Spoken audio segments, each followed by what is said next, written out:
You're not gonna believe what's happening. Guys, something big is going down with our team, and it could totally change everything for the next few seasons. We're talking about a move that might shake up the whole future. Contracts, stars, and maybe even the way this team is built. It's the kind of drama that makes you wonder if the front office is ready to play big or play safe. And honestly, it's gonna get people fired up either way. Is Raheem Morris the right guy to lead this team through these tough roster decisions? Or would you rather see a different approach? So tell me what you think. Drop a comment and don't forget to hit that like button. This is about to get messy, Falcons fans, and you need to hear every detail of this because it could change the future of this team. You've been asking for answers, and now we have to talk about what's really going on behind closed doors in Flowery Branch. The Atlanta Falcons are staring at a financial headache that could explode at any moment, and it's all connected to one of our biggest stars, Drake London. And here's the crazy part, it's not even entirely our fault. Another team, another player, just shifted the entire market, and now the Falcons might have to pay a price so high it could reshape this roster for years. So sit tight because by the end of this,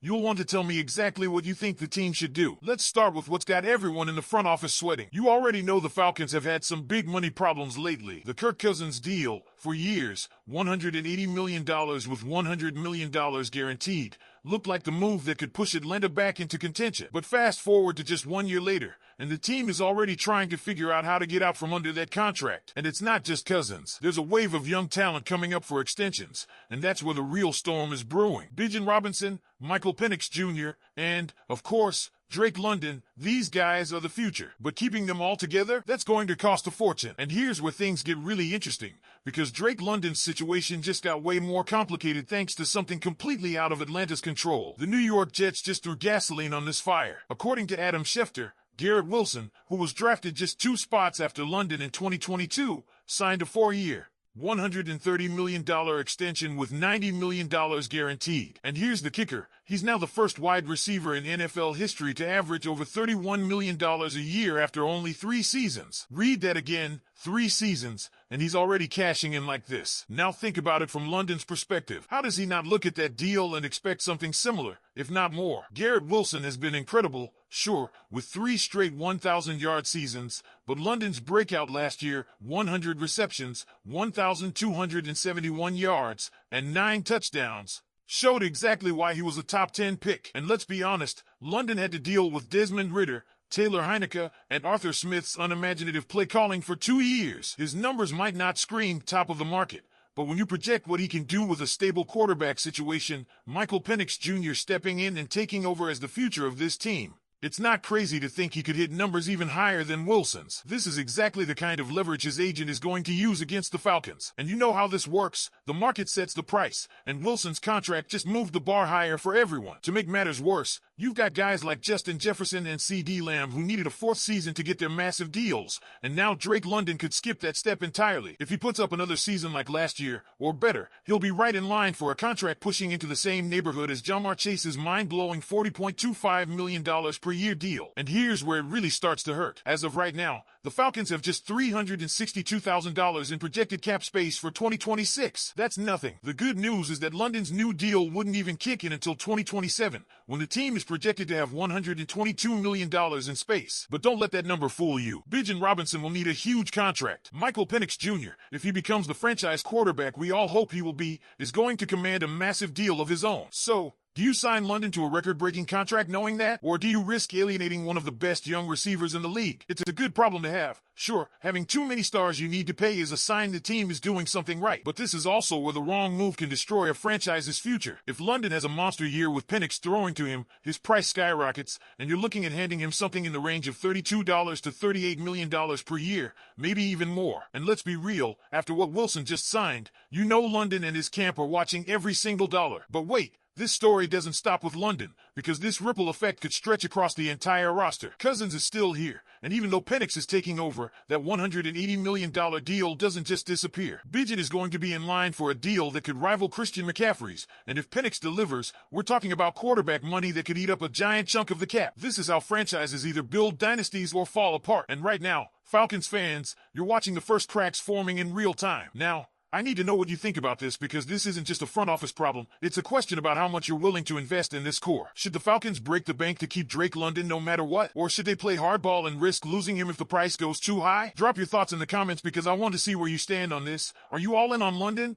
Or do you think Atlanta should wait and see? All right, Falcons fans, let's keep peeling back the layers of this because the future of this franchise could be decided by the choices being made right now. We've talked about how Garrett Wilson's mega deal changed the game for Drake London's negotiations, but that's only the beginning of the domino effect this could cause in Atlanta. You have to think long-term, and the front office knows it too. Every decision from here on out is tied together, and one bad move could throw this whole rebuild into chaos. Let's dig deeper into why this matters so much. Drake London isn't just another receiver. He's the type of player who defines an offense. Last season, he showed flashes of being one of the top young receivers in the league. Remember, this was his first year with a real quarterback. Kirk Cousins may not have been perfect, but his presence stabilized the passing game enough for London to rack up 1,271 yards and 9 touchdowns. And now with Michael Penix Jr., who thrives on precision and timing, London could explode statistically. If Penix develops quickly, London could be putting up numbers that rival guys like Justin Jefferson and Jamar Chase as early as this season. That's where this gets tricky because every extra yard, every touchdown London gets this year is going to cost Atlanta millions more in negotiations. And here's the question no one wants to ask. Can the Falcons actually afford to pay him what he's worth without sacrificing other stars? Bijan Robinson is already being talked about as one of the best young running backs in the league,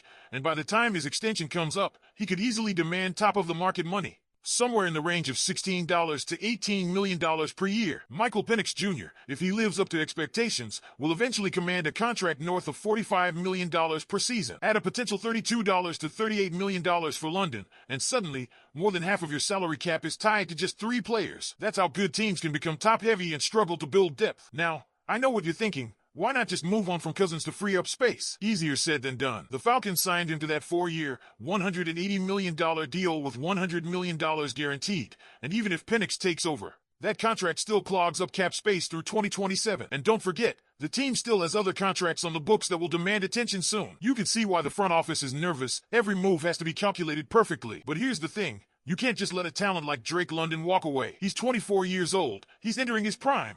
And he's the type of player who makes life easier for a young quarterback like Penix. Losing him would be like taking a weapon out of the arsenal right when the offense is finally set up to take off. And that's why this whole situation feels like a high-stakes game of poker. London's camp knows they hold the leverage now, and the Falcons have to decide whether to push all their chips in or risk losing a player who could be the face of this franchise for the next decade. But let's not forget, this isn't just about money. It's about sending a message to the locker room. Locking London up early would show the team that if you perform at a high level in Atlanta, you'll be rewarded. Waiting too long, or trying to lowball him, could create tension, not just with London, but with other stars who are watching closely to see how the Falcons take care of their own. And then there's the wild card. What if London has a historic season this year? What if he pushes for 1,500 yards and double-digit touchdowns with Penix under center? If that happens, forget $32 million a year. His price could climb right into the Jamar Chase range, pushing close to $40 million annually. Do you pay it? Or do you consider trading him before that happens and loading up on draft picks to build a deeper roster? I know, Falcons fans, that's a painful thought.